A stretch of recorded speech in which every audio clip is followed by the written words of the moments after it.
Brady here with DAC Performance and Health, and today we're going to go through, this is Tyler Walton. What you see here is Tyler Walton. So he's a guy that we recently did a Tommy John rehab for, and he's currently in his return to throw progression. But I want to walk through a little bit of his progress and look at what we did specifically for him, or how we went about it and how we attacked it and how we approached these scenarios. So first off, some specific data on him. As you can see, there's some different videos that we have. His surgery was June 23rd of 2025. The surgery, he reported back, the surgery took 5 hours. It was a 5-hour surgery, and during that surgery, they essentially had to move the nerve around. A lot of the time was spent moving the nerve around, so he had a nerve transposition, and it just took a while to kind of figure out how to get it in the place that they needed it to be in. So that took up the majority of the time in the surgery, and then he also had an internal brace on his elbow. So it was an internal brace plus nerve transposition, and that happened on June 23rd of this year. His first day of moving, which is this video here. So this is his first day of moving the elbow. Before this, we had been moving the fingers, we've been moving the wrists, or a little bit. We've been moving other areas of the body. We've been doing some training, some movement of the spine. This is the first day of moving in his elbow. He was in a cast, right? Kind of like an immovable cast. As you can see, he moved a little bit, but it wasn't like he could just, if he had free flexion extension, it wasn't like he just had access to that because of the cast. And he was in that for, I think it was about 2 weeks. But the first day that we did this here was June 27th. And the reason was because we wanted him fully off medication. We wanted all that cleared out so that he could actually feel the sensation that he was having. And then we have, it was 4 days after is when we first initially moved his elbow. And then his first throwing day, when he was cleared to throw September 4th, so 9/4. And then his first throwing day, which you can see the clips, this is one of the clips here, and you could see them rolling through earlier. I'll just let them roll through like this because it seems to work a little better. But like here, these throwing clips are from his first throwing day, so you can see, I mean, pretty loose, pretty smooth, pretty easy with it. That was on September 5th of this year, so 2025. And so if we look at the timeline of that, it took us from surgery date to first throw date. It was 2 months and 11 days after his operation. 9/5 from 6/23 to 9/5 is 2 months and 11 days, and that's when he had his first throw day. And then this text here was an update. Monday of this week would have been, today's the 11th, so Monday would have been the 6th of October, so 10/6, roughly a month after his first throw day. Just a little bit of a check-in. This was his feedback. Said, really good, man. Feels good right now for his arm, and then right now he's up to 64, about 55 to 60%. And so that's how he's doing on his throwing progression right now. So what I want to go through then is some detail on specifically what we focus on. So here, we're going to go black, and we're going to talk about like what we did, or at least how we approach it. What we did. So I have 4 different things written down in terms of like things that we focus on. Number 1 for Tyler, was understand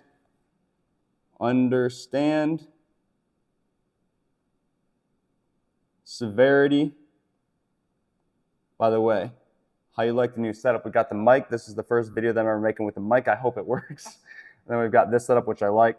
But number 1 is understand severity of, we're going to put this as brutally as possible, of getting sliced open.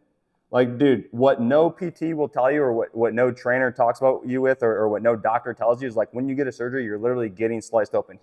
For 5 hours, Tyler was cut open, right, sliced open, and they're moving it around. He literally has to be knocked unconscious so that he can't feel that, so that he can allow himself to go through that. If he was awake while that was happening, or if you were awake while something like that was happening to you, the first thing you'd want to do is get up, sprint, run away, and never come back, right? So the first thing that we need to understand with any surgery when we're coming back, when we're rehabbing, is understand the severity of getting sliced open. You're literally getting cut open. Your body has to go through that. You have to be knocked out. You have to be put under in order to be able to handle that. If you're awake, you wouldn't want to handle that. And so that is what we're rehabbing from. It's not some small deal. We're rehabbing from you getting sliced open. And so we have to go through enough to be able to get you to the point where you actually feel good. If we go back and we look at how easy he was throwing, right? We only get to the point where the person is throwing this easily on that first day. And look, I'll be the first to say it doesn't always happen this clean. It's not like first day of throwing is always 2 months and 11 days post. It's not like it's always smooth. It's not like it always feels perfect, right? I mean, in the way that we do things, generally they're not going to start throwing unless it feels pretty damn perfect, right? But there can be things that come up, and we handle those as they come up. But if we want this eventually to be the end product, we need to understand the first piece here, which is that the severity of what happened. Because if you don't understand the severity of what happened, then you're not going to do what's necessary to actually get you to the point where you can throw again without having to think about it. And that's what very, very few. I don't like to speak for all PTs in general, or I don't like to speak for individual PTs. And I'll be the first to say again, I'm not a PT. Nobody in their business is a PT, so please understand that. Please be aware of that, right? We're not physical therapists. If you want an actual licensed physical therapist, you're going to have to go to somebody else. We are not, in the one-on-ones that we do, we're not physical therapists. It's fully cash-based. You are doing this, or he was doing this based off of what he has seen, the results that we've gotten, in belief in what it is that we do, and purely that, right? So, but what we start with here at DAC, what we start with is understand the severity of getting sliced open and know that that is what we have to bounce back from. That is what we have to come back from. So that's number one. Number two, we have did not set arbitraries. And so arbitraries means some number, some target, some idea, something that is set there without any real data or reason to back it up. And so what I mean by did not set arbitraries is we did not go faster, not faster, or slower than ready for, right? And so what can happen in these situations? Let's say that we have Tyler here, we have another individual that's getting a surgery. And after the surgery, right, so he's got his surgery out in this elbow. Let's say following that surgery, this is the doctor. He now hands him a sheet of paper, and on this sheet of paper, it contains what you're going to do for the first 4 weeks. 4 weeks. How in the hell the doctor, the PT, the whoever that gives you the sheet of paper for 4 weeks knows what you're going to be doing, knows how your body's going to respond for the first 4 weeks? You as an individual, how they know that is beyond me. I have no idea. I think the whole system is broken. I think that is an incorrect way to do things, right? It doesn't make any sense to me because each individual is going to respond differently. We can have a general laid out timeline, template, idea that we're thinking with, but when we're working with a person, right? Let's say that we had, 50 people, right? We have all these people that all had elbow surgeries. This one, let's say this one is a construction worker. We're going to say construct. This one is a football player. He got hit. This one is a baseball player. And this one is a mom, like a 45-year-old mom. I know that is very rough, but whatever. Like this, what he's handing, he would hand the same thing to all of those individuals, which makes absolutely zero sense to me. The way that we do things, the way that we work, is we're working with a specific individual, the specific person. And so that's what I mean when I say did not set arbitraries. We go back to number 2. Did not set arbitrary, not faster or slower than he's ready for, right? And so we're not saying you have to be at this point at 3 weeks. We're not saying that you need to, that you can't start this at 3 weeks. So let's say if we just say at 3 weeks, let's say we make a 3-week mark. At that 3 mark, we're not saying that his elbow, this is going to represent his elbow. We're not saying that at 3 weeks he has to have this much range. Let's say this is 135 degrees. We're not saying he has to have that. We're not saying he has to have full extension. Let's say this is 180. We're not saying that. What we're doing is we're not setting arbitraries, and we're listening to what his body actually presents based on the feedback that it's giving him. And that's what we work with. Every single day, that's what we work with, and that's how we progress. And so that was number 2. Number 3, so number 1, again, understand the severity of getting sliced open. Number 2, we're not setting arbitraries. We're not saying you have to be here by this date. We're not saying you can't be here by this date. We're not going faster. We're not going slower than he's ready for. Number 3, worked with, and this is a very important one and builds on the last one. Worked with him daily. Right? What do we got here? Every day. Yeah. Worked with him daily. So we're not here handing him a program that says this is what you're doing for the first 4 weeks that has a label of TJ Rehab Protocol at the top. Literally what we're doing is if we go back to the this video here, which was his first day moving the elbow, right? He is dropping that video in TrueCoach, which is what we use. He is providing his written feedback on what it is, how he felt, how his body responded, what was going on for him. And then that's his 4th day. I'm going to look at that, or the coach that you're working with is going to look at that on the 5th day. So let's say that this is Tuesday. We're going to look at it on Wednesday, and then we're programming for Thursday. And we do that every single day, right? There is no pre-made program. Again, we might have a template. We might have an outline of this is generally what we're doing. We want to return range. We're going to start to do more global moves. We're going to da-da-da-da-da, right? But we're looking at it daily, and then we're making adjustments as we need day to day to day to day to day. And that is the best way. That is the only way that I know how that makes sense to me. That is the only way that makes sense to me to do a rehab in this case. Because I'm not basing him off of some arbitrary 4-week protocol that we've made based off of 5,000 people that have gone through and gotten TJs and the median or average that we've seen for how they progress. I'm not basing it off of a study that's done on some tissue that's not live that says, well, this is how long it takes to reattach and this is how long da-da-da. Like, that's not what I'm basing it on. When he gets that new attachment, right, if this is him, when he gets this new attachment, when he first gets that attachment, right, he wakes up day 1. Let's say that this here is going to represent a map. This is a map that he has of every area of his body. This little section right here, that section we're going to say is the map of his elbow.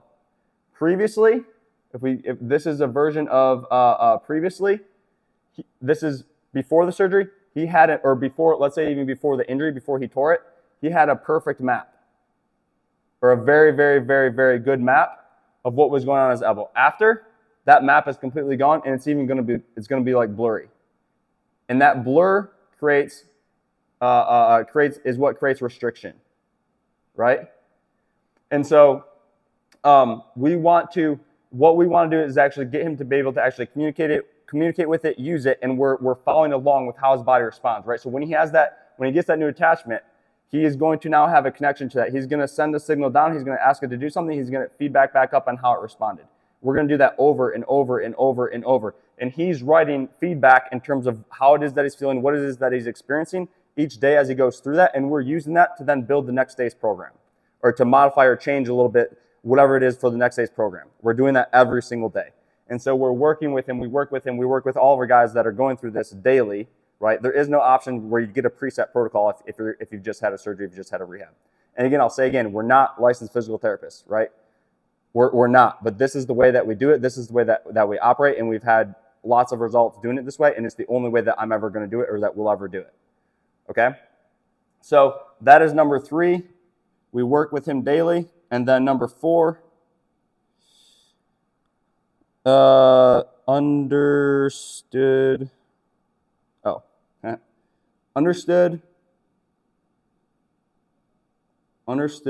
the end product. So what does that mean? Understood the end product. The end product is not this. And we're going to say that this is cleared. This is a piece of paper from a doctor handing him. Doctor's handing him a piece of paper that says cleared. That is not our end product. To be quite honest, I don't care that much if the person gets cleared by the doctor or not. Usually because they're on a team or if they're associated with something like that, it is necessary to get cleared before they start to throw again. And obviously, we're going to take that into account. We're going to make sure that happens so that we stay within those boundaries. But for me, really what's important, for us, really what's important is the end product is this is Tyler, or this is the athlete, or this is you. You know, this is your arm.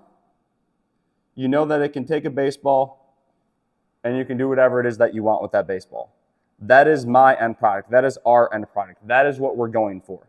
This, getting cleared, should simply be a byproduct of this, right? So if you go to your normal PT or you go to someone that doesn't understand and operate in this way, right, they're going to be like, all we're trying to do is get you cleared. They don't even ask. A lot of times they won't even ask, how do you actually feel about being ready to throw?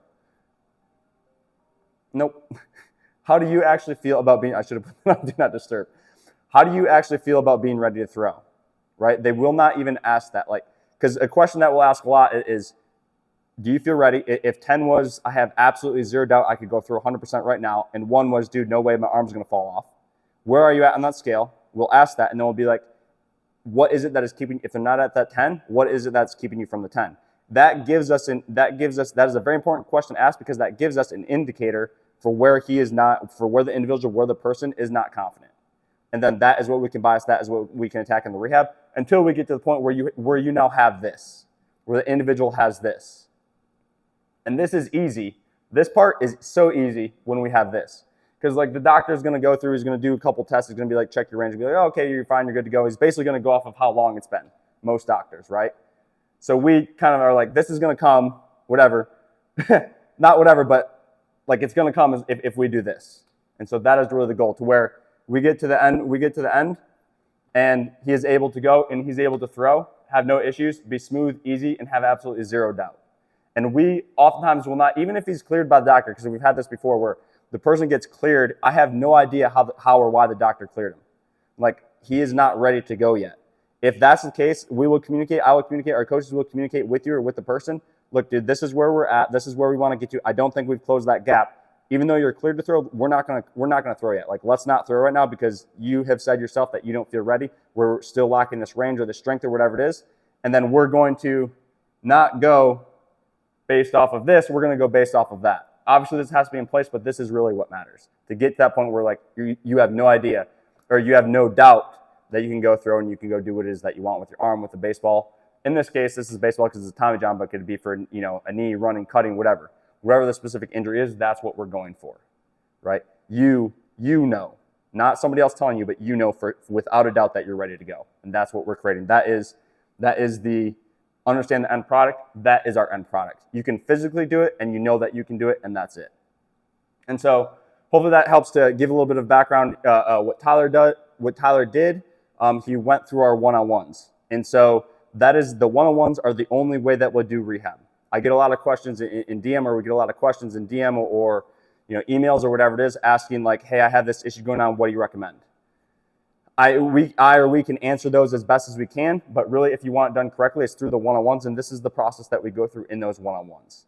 And this is the only way that I will officially work with you, or we will officially work with you. It will be in this context if you've had some type of surgery, some type of injury, and you're asking us to help you get back, right? So if this is something that you're dealing with, I'm going to leave, there will be a link to apply in the description below to apply for the training. And it will be specifically for the one-on-ones, because again, that is what we do this through, and we will not do it through any other means. And this is the exact process that we'll go through day to day, taking all those different 4 things into account.